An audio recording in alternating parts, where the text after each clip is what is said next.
Coffee ఇది ఇష్టపడిన వాళ్ళు ఎవరుంటారు? మ్యాక్సిమం మన భారతదేశంలో 80% ఆఫ్ ద ఇండియన్ ఫ్యామిలీస్ అందరూ టీ కానీ కాఫీ కానీ ఖచ్చితంగా తాగుతారు, మార్నింగ్ కానీ ఈవినింగ్ కానీ. అసలు ఈ కాఫీలో కానీ టీలో కానీ ఏముంటుంది?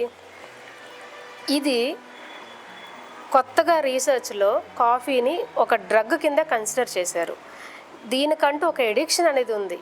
అది నిజమా కాదా తెలుసుకుందాం. హాయ్, నేను డాక్టర్ సుష్మిత గాజుల, కన్సల్టెంట్ సైకియాట్రిస్ట్, హోమ్ హాస్పిటల్. ఈ కాఫీ కానీ టీ కానీ దీంట్లో కెఫీన్ అనే పదార్థం ఉంటుంది. కెమికల్గా చెప్పాలంటే 137 ట్రైమిథైల్ జాంతేన్ అంటారనమాట. ఈ కాఫీ అనేది కొంచెమే తాగుతున్నాం కదా అని మీకు అనిపించవచ్చు. కొంతమంది అప్పుడప్పుడు తాగుతారు, కొంతమంది ప్రతిరోజు తాగుతారు, కొంతమంది రోజుకి 5-6 సార్లు 10 గ్లాసులు 20 గ్లాసులు కూడా తాగే వాళ్ళు ఉంటారు.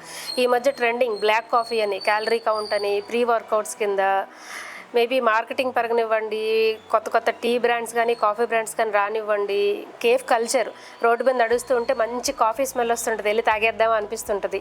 యూత్లో, స్టూడెంట్స్లో, సాఫ్ట్వేర్ జాబ్ చేసేవాళ్ళు, షిఫ్ట్ వర్క్ చేసేవాళ్ళు, వీళ్ళందరూ ఎక్కువగా కాఫీ టీ అని ఎక్కువగా మనం మాట వింటున్నాం.